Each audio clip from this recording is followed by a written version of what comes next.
Miss Senator Daniel Inoue, who symbolized the honor and achievements of Japanese Americans.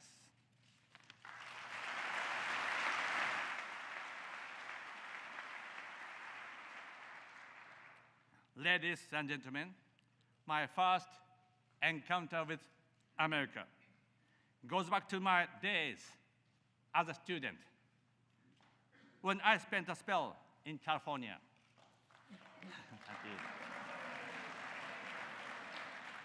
A lady named Catherine Del Francia let me live in her house. She was a widow and always spoke of her late husband, saying, "You know, he was much more handsome than Gary Cooper." She meant it. She really did. In the gallery, you see my wife, Akie, is there.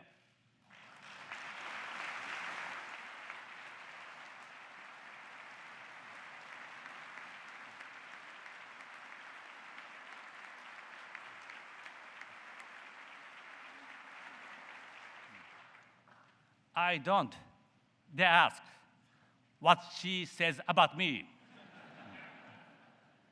Mrs. Del Francia's Italian cooking was simply out of this world. She was cheerful and so kind as to let lots and lots of people stop by at her house. They were so diverse. I was amazed and said to myself, America is an awesome country.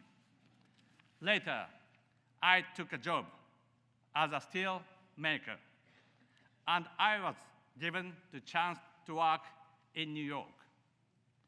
Here in the US, rank and hierarchy are neither here nor there. People advance based on merit.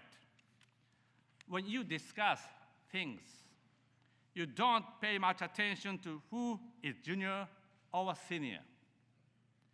You just choose the best idea, no matter who the idea was from. This culture intoxicated me, so much so, after I got elected as a member of the House, some of the old guard in my party would say, "Hey, you are so cheeky, Abe." As for my family name, it is not Abe. Some Americans do call me that every now and then, but I don't take offense. That's because, ladies and gentlemen, the Japanese, ever since they started modernization, have seen the very foundation for democracy in that famous line in the Gettysburg Address. The son of a farmer carpenter can become the president.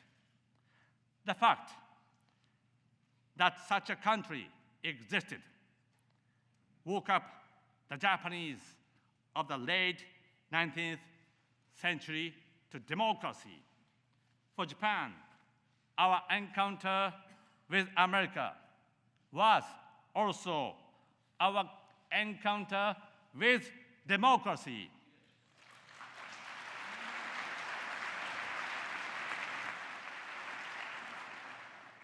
And that was more than 150 years ago, giving us a mature history together.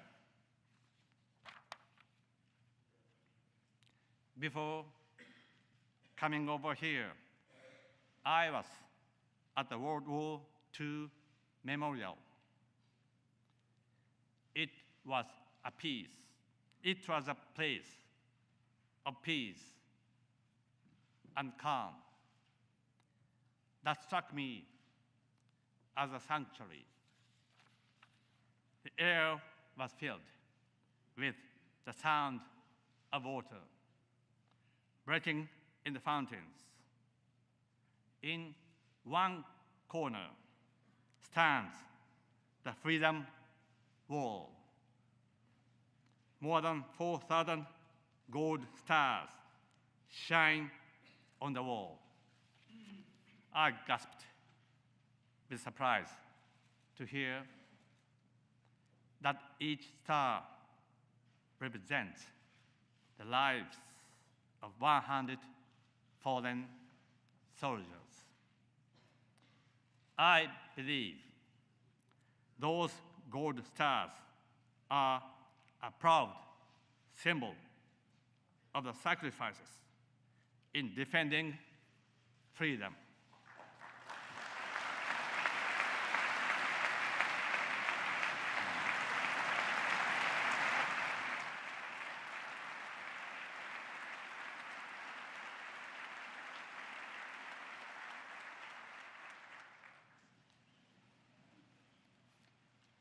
But in those gold stars, we also find the pain, sorrow, and love for family of young Americans who otherwise would have lived happy lives. Pearl Harbor, Bataan Corridor, Coral Sea, the battles engraved at the memorial crossed my mind, and I reflected upon the lost dreams and lost futures of those young Americans. History is harsh. What is done cannot be undone. With deep repentance in my heart, I stood there in silent prayers for some time. My dear friends, on behalf of Japan and the Japanese people, I offer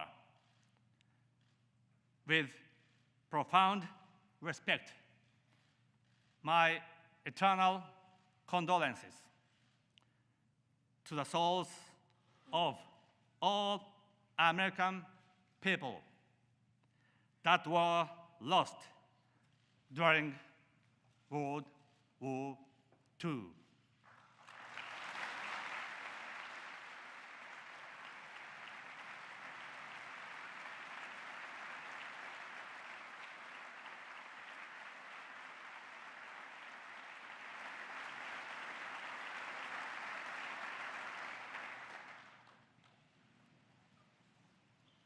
Ladies and gentlemen, in the gallery today is Lieutenant General Lawrence Snowden.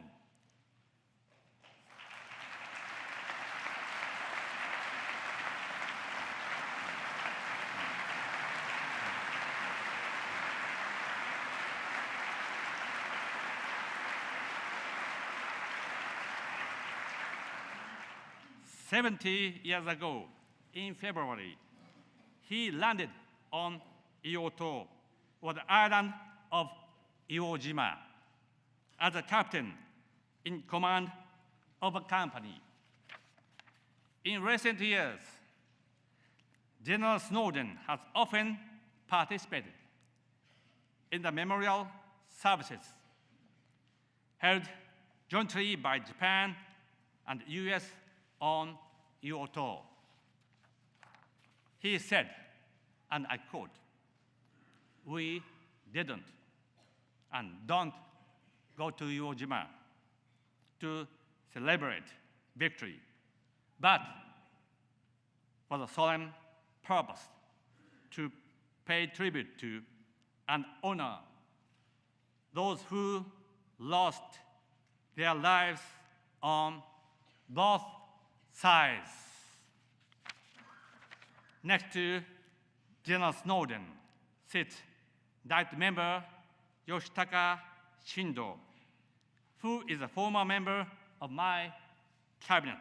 His grandfather, General Tadamichi Kuribayashi, whose valor we remember even today, was the commander of the Japanese garrison during the Battle of Iwo Jima. What should we call this, if not the miracle of history? Enemies that had fought each other so fiercely have become friends, bonded in spirit.